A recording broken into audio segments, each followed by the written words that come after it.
Olá amigos, esse aqui vai ser um resumo do primeiro vídeo que eu gravei sobre como eu consegui chegar na remissão da espondilite anquilosante, o que já estou em remissão faz 5 anos. A razão que eu estou gravando esse vídeo é porque a primeira vez que eu gravei esse vídeo ele ficou muito longo e eu dou muita informação e eu percebo que muitas pessoas confundem muitas coisas devido assim à quantidade de informação que tem no vídeo. Então eu vou fazer um vídeo aqui bem curto que resume toda a história. Então vamos lá. Bom, primeiro sobre a minha história com espondilite anquilosante.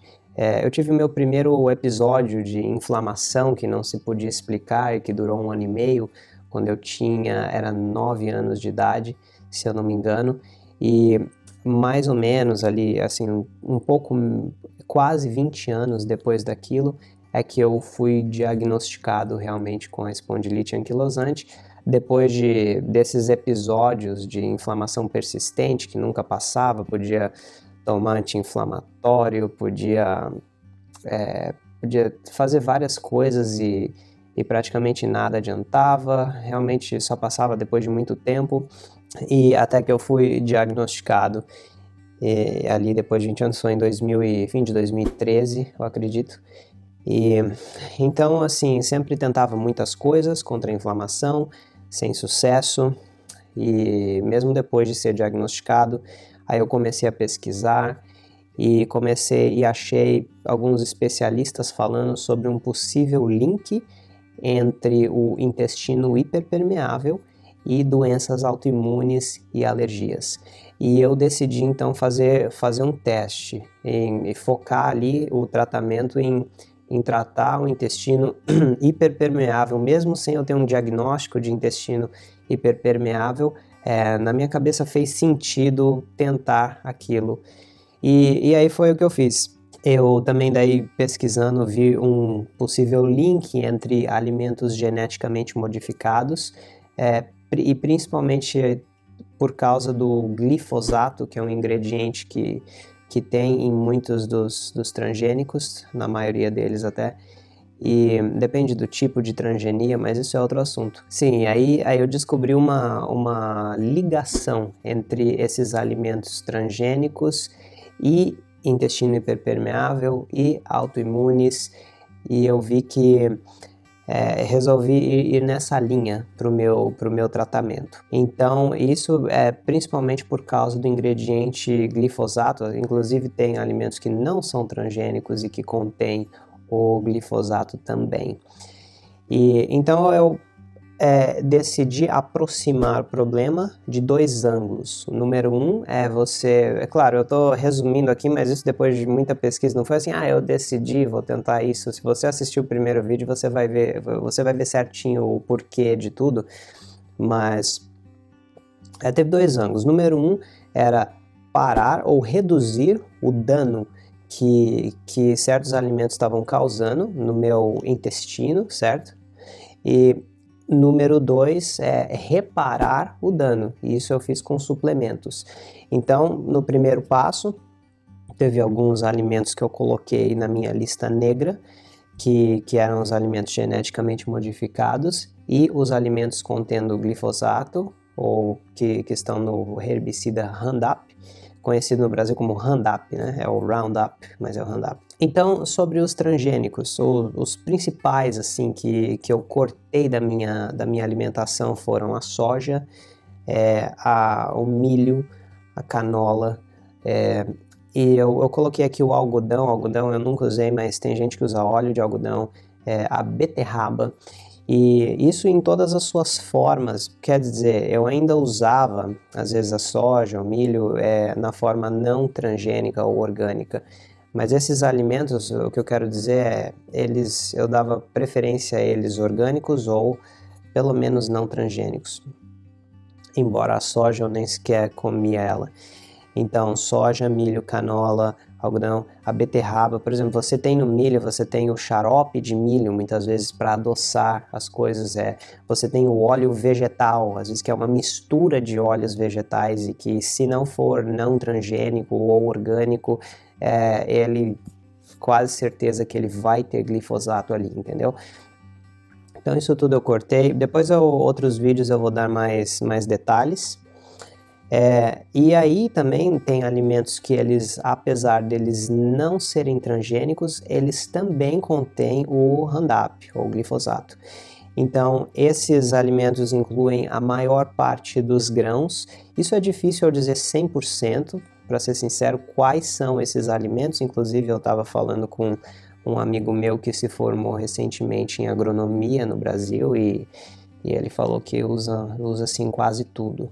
Mas eu vou dizer aqueles que mais costumam afetar mais o organismo, que são principalmente os grãos. O glifosato ele é usado nos grãos, se não todos, na maioria, e um pouco antes de colher.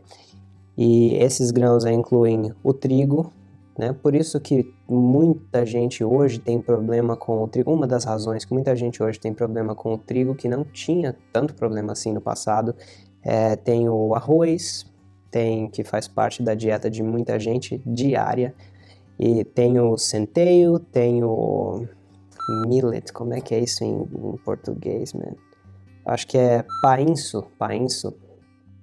Tem a pipoca, o milho de pipoca também, infelizmente, o trigo sarraceno, a cana de açúcar. Então o que eu fiz? Esses ingredientes que estão nessa lista, esses grãos, todos os grãos, grãos estilo cereais assim, não as leguminosas como feijão, mas todos, apesar de que eu já ouvi que usam também, mas eles têm a casca mais grossa pelo menos, mas todos esses grãos estilo cereais, eu passei a comprar eles só orgânico, comer só orgânico. E então foi isso que eu fiz na alimentação, né? Os transgênicos e os alimentos mesmo não transgênicos que tem grande chance de conter o glifosato, eu cortei da minha dieta, substituí eles pela versão orgânica. E a soja, eu tirei a soja e o trigo, mesmo que foram dois alimentos que eu testando no meu corpo, você tem que testar no seu corpo, eu vi que eles estavam causando dano, mesmo a versão orgânica deles estavam me fazendo mal. Então eu cortei esses alimentos completamente durante ali os períodos iniciais da doença. Não iniciais da doença, iniciais do tratamento. E aí, na área dos suplementos para reparar o dano, aí eu fiz o que? Eu fiz a glutamina. Eu tomava glutamina em pó 20 gramas por dia, 20 gramas por dia. Você tem que dar uma super dosagem. Tem gente que toma mais, tem gente que toma 25, tem gente que toma 30. Eu fiz 20, comprei um pote de 1 kg e em pó, né? Já falei, e isso adiantou para mim. 1 kg durou mais ou menos aí 1 mês e meio. Aí tomei aquilo e tomava também uma coisa que chama Slippery Elm em inglês, que é osmo, mas enfim, eu falo para pessoas substituírem por babosa, alguma coisa assim, para ele ajudar a acalmar a inflamação nos intestinos. Eu tomava 2 cápsulas 3 vezes por dia, junto com a refeição, conforme dizia ali na embalagem.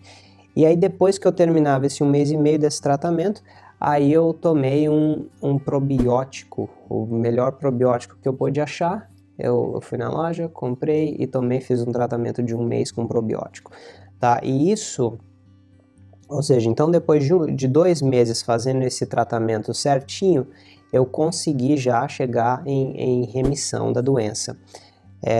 Depois eu vou explicar um pouco mais essa questão da remissão em um outro vídeo, mas porque ela é remissão, mas ela é condicional. Você tem que tomar cuidado ainda em certas coisas, não é que você está em remissão, você pode fazer o que você quiser só porque você alcançou remissão. Então, foi isso que eu fiz, assim, resumidamente, como eu falei, vou dar mais detalhes em outros vídeos.